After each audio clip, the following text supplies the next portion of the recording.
Good afternoon, this is American Politics. This is Breitbart. David Cameron at Soros' lecture. Trump's criticism of mainstream fake news is dangerous. Real enemy, Russian bots and trolls. No, all of you are dangerous. Trump's just speaking the truth. This is by Jack Montgomery. Britain's ousted ex-Prime Minister David Cameron has claimed U.S. President Donald Trump's opposition to mainstream fake news is dangerous at a lecture organized by one of George Soros' organizations. Move this over here so I can... There we go.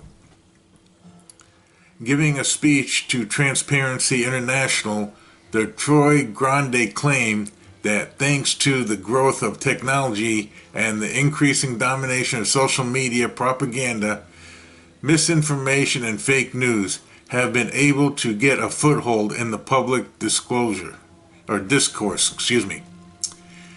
And let me say this, when Donald Trump uses the term fake news to describe CNN, CNN is fake news, and he's absolutely 100% correct. And BBC, that is not just a questionable political tactic, he complained. It's actually dangerous. And here's a tweet by Donald Trump. Fake news CNN made a vicious and proposal mistake yesterday. They were caught red-handed, just like lonely Brian Ross at ABC News, who should be immediately fired for his mistake. Watch to see if CNN fires those responsible, or was it gross incompetence? I would say probably both.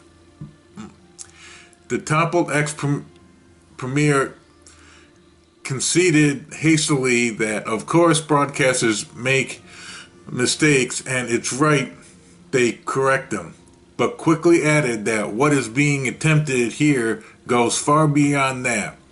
That's an attempt to question the whole legitimacy of organizations that have an important role in our democracy. Only if they're not lying about it and knowingly lie about it. It's one thing if you make a mistake and you correct it, that's one thing. But if you keep doing it over and over again knowing it's a lie, then it is what it is. Let me put it like this. President Trump, fake news is not broadcasters criticizing you.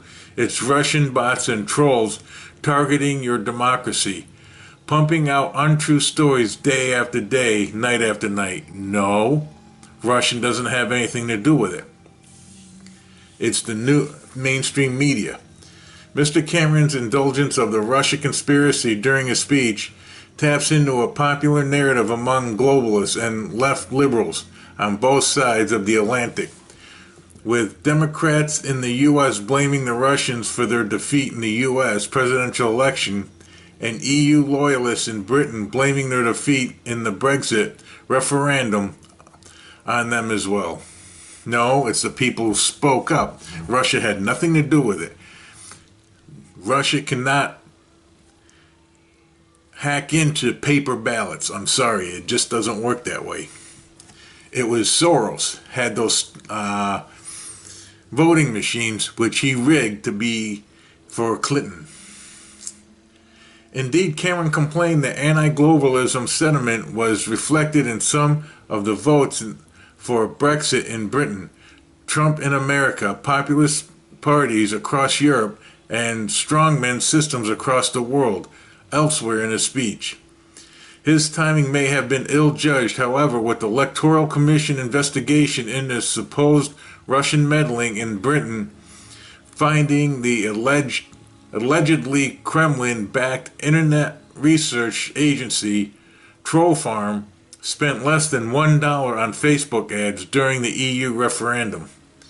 Their immigration-themed content, which did not reference Brexit directly, it thought to have been viewed by only 200 people or so. But it is perhaps understandable that Mr. Cameron might be eager to look